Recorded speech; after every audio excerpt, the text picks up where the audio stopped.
Lors de votre nomination il y a 2 ans, vous nous aviez fait part de votre ambition pour la RATP, ambition que vous renouvelez aujourd'hui.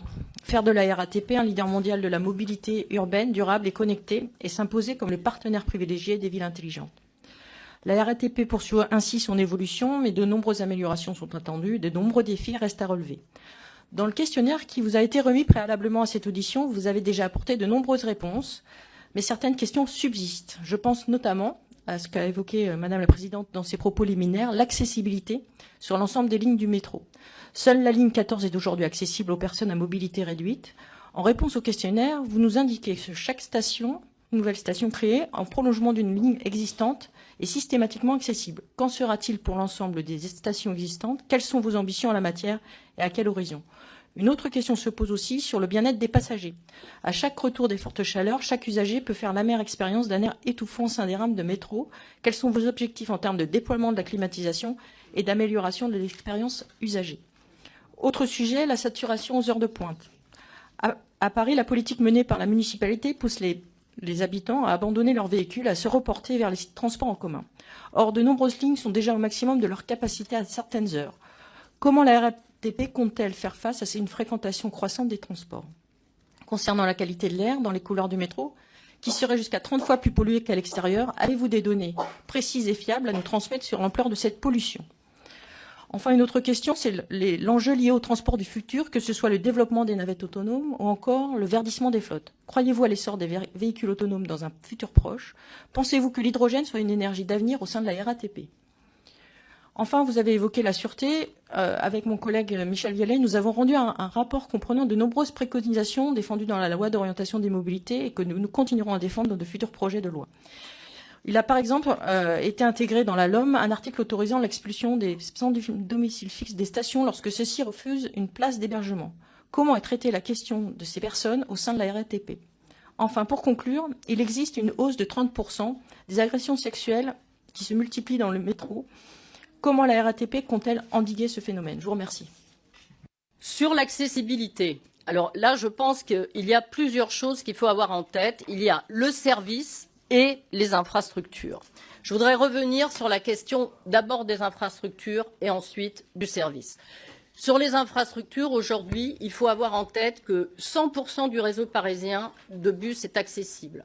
70% du réseau de banlieue est accessible. Les 30% manquants sont liés aux arrêts de bus qui doivent être revus par les collectivités territoriales. Le tramway est 100% accessible. Le RER, 64 stations sur 65 sont accessibles. 64 sur 65. Je vais inaugurer, je crois c'est vendredi matin, Luxembourg. Il nous restera Croix-de-Berny et l'ensemble du RER sera accessible. Sur le réseau historique parisien, effectivement, il n'y a que la 14 avec 9 stations qui est accessible. Toutes les extensions de métro que nous sommes en train de construire, c'est-à-dire qu'on va passer de 9 à 37 stations accessibles d'ici 2024. La question, c'est que le réseau historique est très compliqué à travailler. Il y a des impossibilités techniques. Donc, on va travailler avec notre AO, qui est Île-de-France Mobilité, pour regarder si sur une ligne qui aurait une partie aérienne, on peut envisager quelque chose. Je le dis, il faudra éventuellement changer la législation. Parce que ce qu'il faut comprendre, c'est qu'aujourd'hui, pour qu'une ligne soit déclarée accessible, il faut que tous les arrêts permettent l'évacuation des personnes en fauteuil roulant. Donc, dès l'instant que vous avez une impossibilité technique au milieu de la ligne, parce qu'on ne peut pas creuser parce qu'on ne peut pas faire les travaux, eh ben, de facto, la ligne est impossible à travailler. Donc, ce que je veux dire par là, c'est qu'aujourd'hui, on va étendre le réseau de 10% de métro. On aura sur le métro Percé 9 à 37 stations d'ici 2024. On répondra évidemment à toute demande de notre AO pour essayer d'améliorer là où c'est techniquement faisable, mais on a un sujet de verrou législatif de toute façon à combler. Ça, c'est pour la partie infrastructure. Sur la partie service, il faut que vous sachiez que la RATP fait des efforts très importants. Je prends un exemple. Nous sommes labellisés Capandéo, c'est-à-dire que nous avons une labellisation qui est donnée par les associations d'handicapés sur la ligne 1, le RER A. On travaille actuellement là sur la 13 et le tramway T8. Nous avons une labellisation pour les handicapés en termes de sensibilité cognitive, enfin tout ce qui est cognitif, qui s'appelle S3A. Donc, nous avons formé tous les personnels sur le RER-A, le RER-B, la ligne 1, 2, 5, 9, 10, 11, 14, c'est-à-dire 7 lignes de métro. Et d'ici 2020, fin 2020, on s'est donné comme objectif que tout le monde soit formé au label S3A. Enfin, et c'est important, on développe un programme qui s'appelle Equisense. Et voilà, ça c'est sur 2015-2020. Qui a pour objectif de mettre des balises sonores, 1150 balises sonores, 8 km et demi de bande d'éveil sur les quais, les becs de marche, on refait tout sur 5 ans, et c'est un programme qui coûte une quinzaine de millions d'euros. Donc, j'insiste, il y a la partie infrastructure, il y a la partie service, et le Cap Andéo, on est le premier opérateur en France à avoir obtenu ce label, ainsi que sur S3A.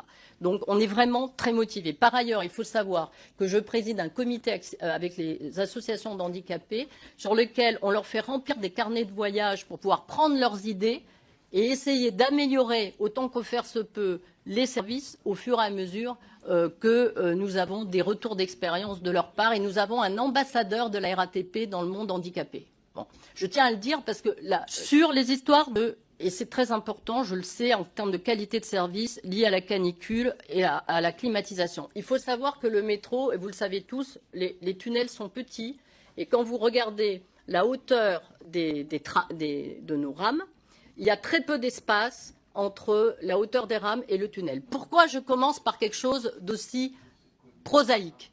C'est parce que si nous climatisions, au sens où on entend climatisation, la réalité c'est qu'on renverrait de l'air chaud à la fois sur les quais et dans le tunnel. Donc nous avons un matériel qui aujourd'hui est de 3 sortes. Ventilation réfrigérée, qui ressemble à une climatisation, et ça marche, mais ce n'est pas la climatisation au sens où on l'entend, par exemple, dans une pièce comme ici. 60% du parc actuel de métro est en ventilation réfrigérée, c'est-à-dire la 1, la 2, la 5, la 9 et la 14, et la 14 vont venir. Sur le RER, 90% des trains sont en ventilation réfrigérée. Tous les trams le sont, sauf le T1, parce qu'il est d'une épisode, j'allais dire, ancienne. Et sur les bus, nous aurons, parce que notre AO a Vautour, à partir de juillet 2019, sur 2 lignes, la 208 et la 393, les premiers bus avec une climatisation douce, je vais appeler ça climatisation douce, et ce sera généralisé à partir de 2020. D'accord ? Ensuite, il y a des métros qui ont une ventilation mécanique forcée. Et cela, au fur et à mesure qu'on va changer les rames de métro, puisqu'on est engagé dans un programme très vaste de changement du matériel roulant, notamment sur 8 lignes, on intégrera la ventilation réfrigérée. D'accord ? Et effectivement, c'est par exemple, ce nouveau matériel qui rentrera progressivement concernera des lignes comme la 3, la 10 ou la 12. Voilà. Donc, on a bien un programme là-dessus. Pendant la période de qualité de l'air, plusieurs questions là-dessus. Donc, sur la qualité de l'air, on est depuis 1 an déjà à donner les données en temps réel, et on les donnait depuis 2012 en statique. Mais depuis 1 an, vous pouvez vous connecter au site MyRATP, vous voyez les données en temps réel sur la qualité de l'air dans le métro, puisqu'on a 3 endroits qui sont Aubert, Châtelet, Franklin Roosevelt, dans lesquels on a des indicateurs. Premièrement. Donc on est totalement, transparent là-dessus. Le plus important, c'est que fait-on?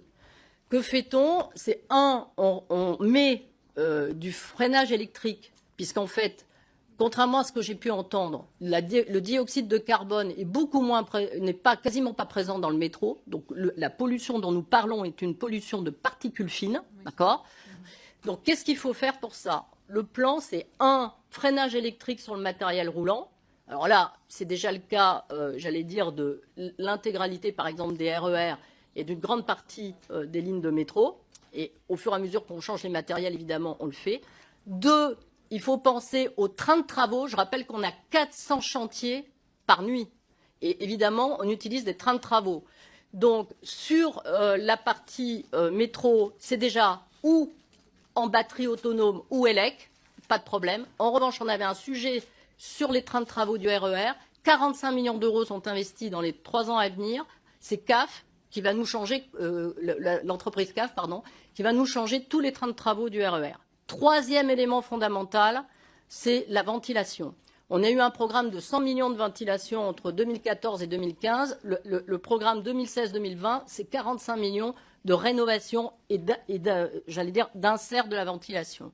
Ensuite, on essaye de trouver des technologies innovantes. Donc là, Alexandre Dumas, on a un test en cours, c'est Suez, qui a mis sur les quais. Alors, c'est un test financé avec la région Île-de-France. Hein, c'est à peu près un investissement de plusieurs centaines de milliers d'euros, dans lequel, par ionisation positive, ils vont essayer de capter les particules fines. On aura à la fois un relevé, bien sûr, Air Paris aussi est associé, et ensuite on verra si ça marche et si on peut développer cette solution. Donc on essaye de prendre les nouvelles technologies, et je rappelle par ailleurs que le métro de Paris n'a rien de particulier. Nous sommes dans un réseau de métro mondial qui s'appelle Comet, et tout le monde, a les mêmes sujets. Donc il n'y a pas de spécificité à Paris. SDF, on a complètement revu notre plan sur les sans domicile fixe, je tiens à le dire. Ça a été une décision. Il faut que vous sachiez qu'en tant qu'entreprise de service public, on a 60 salariés, 6 millions d'euros par an, qui font un travail remarquable de terrain. Chaque année, 48 000 personnes sont prises en charge par nos équipes, qui s'appellent le recueil social. Ils sont environ dans 70 stations par jour. On avait un système qui était orienté vers un centre Emmaüs à Charenton. On a décidé de faire complètement différemment. On n'a rien enlevé en euros, au contraire. Hein. On va faire plus de choses avec le même budget qui est de l'ordre de 6 millions d'euros par an. Qu'est-ce qu'on va faire? On va premièrement travailler avec des petites associations, les ESI. On a fait un plan dédié aux femmes. Il faut savoir que 12% des SDF du métro sont des femmes. On a fait un plan pour les plus grands exclus, avec la possibilité d'une prise en charge par une association spécialisée sur le sujet. Et on a recruté, ce plan est un peu l'enfant, si je puis dire, du recrutement que nous avons fait il y a 6 mois de Madame Guyavarche, qui était régulateur, responsable de la régulation au SAMU social, qu'on a fait venir à la RATP et qui nous a aidé à bâtir ce nouveau plan. Il faut savoir que la région Île-de-France et la PRIF nous aident pour designer, si je puis dire, un nouveau plan d'hébergement d'urgence.